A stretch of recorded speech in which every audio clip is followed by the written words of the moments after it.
The one type of problem that I didn't cover in the overall lecture is how to use probabilities. So this gets into the statistics that you encountered in your introduction and your business statistics course. But we're actually going to put it into practice. You should recognize some of this, but if you don't, that's okay. I'm going to step you right through it. So let me explain what's going on here, why we're even using statistics here in project management.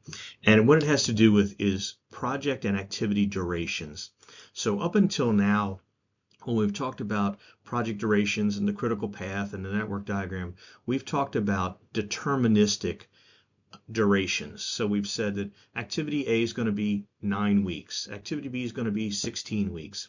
And if we have a significant experience in doing the work that's involved with activity A and activity B, then it's okay to have a fixed number on that. But I'll tell you, as a project manager, I would much rather use the statistics, even though the statistics, I know it gets a little scary sometimes, but using the probabilities gives us a much more probably realistic and accurate estimate of those durations.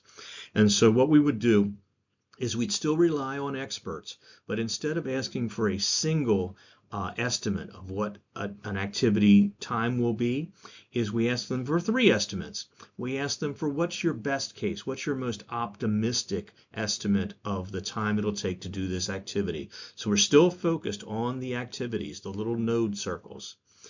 Then we ask, what is the most likely? So in your experience, what is the most likely amount of time? And then the third question, what's your pessimistic? What's the worst case scenario?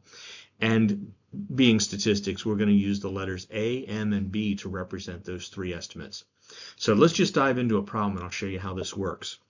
So there's 3 equations that we need to use. The first one, the TE, that is the time expected.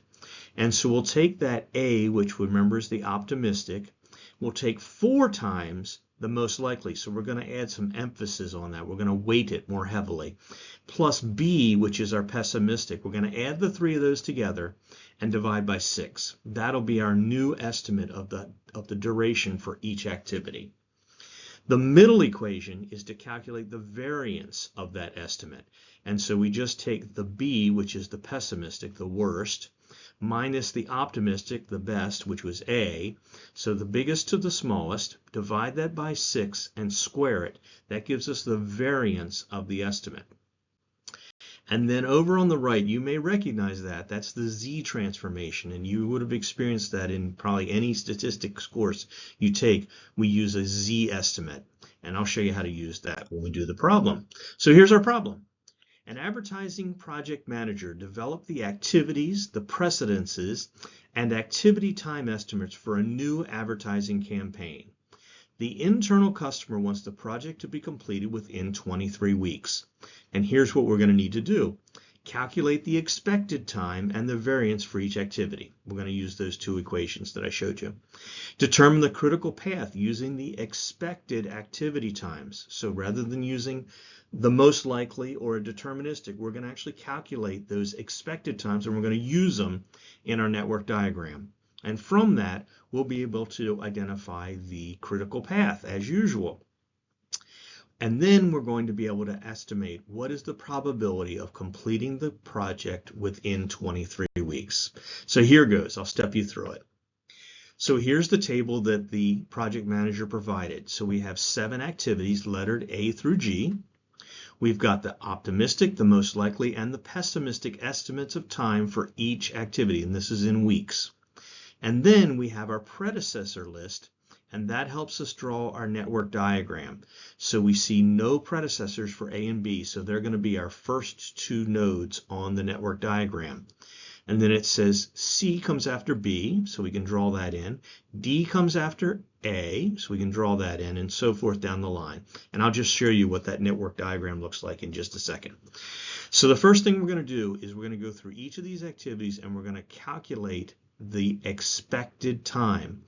So that's the optimistic, which is 1 in this case, 4 times the most likely, which is 4, so that's going to be 16, plus B, which is 7, so it's going to be 1 plus 16 plus 7 divided by 6, which is going to be 4.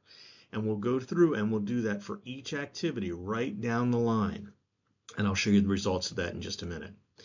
Then we're going to calculate the variance for each activity. So in the case of activity A, it's going to be 7 minus 1, which is 6, divided by 6 squared. So that one's going to be pretty simple, and we'll go right down the line and do that for each of them.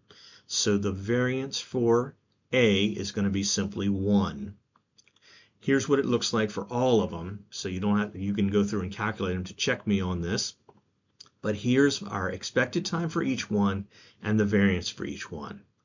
Now, if we had drawn our network diagram, it would look just like this. And I'm going to go ahead and take these expected times from my column that we just calculated, and I'm going to write those in to each of the activities. And now as we identify our paths, we see a path that's A to D to finish. So we've got a path AD, and then we've got a path AEG, and then we've got a path BCEG, and we've got a path F to G. So we have 4 paths in this network, and I'm going to add up the expected times for each path. So AD is going to be 4 plus 12, which is going to be 16. And FG, for example, is going to be, it's going to be BFG. That would be 5.5 plus 9 plus 4.5. That sounds like, it looks like about 18. But I'll put the table up here. And sure enough, it was 19. But now we want to look for our critical path. Remember, the critical path is always the longest duration one. And it's right here, it's BCEG. So the first question is, what's the critical path? BCEG, because it's the longest. How long is it? It's 20 weeks. Now, unfortunately, my little thumbnail here overlaps the table, so you can't see the variance of this. The total variance is, I think, 3.88. But we could add those up to check them.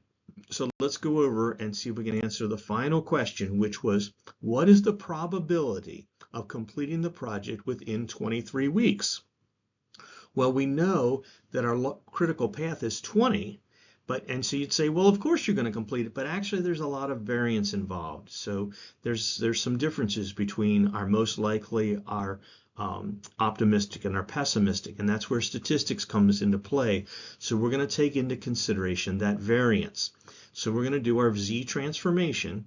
So Z equals T, what does the customer want, which is 23, minus our total expected time on the critical path, which is 20. So it's going to be 20 minus 23 divided by that variance across the critical path.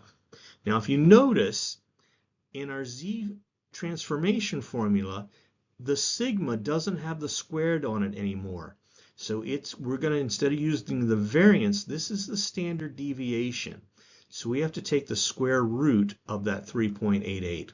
So it's going to be what the customer wanted, minus 20, which is 3, divided by the square root of the total variance on the critical path, which was 3.88. That's 1.52 in your calculator. Now, what I did was I put our handy-dandy Z table over here, which the book will also give you. Each time it asks you a problem like this, it'll say, click here for the normal distribution or the Z table.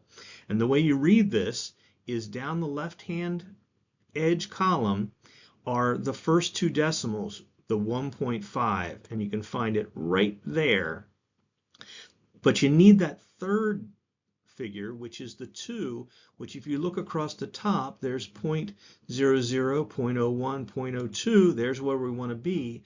And if you come down to where those 2 cross over, you find this value, 0.9357. And that's our answer.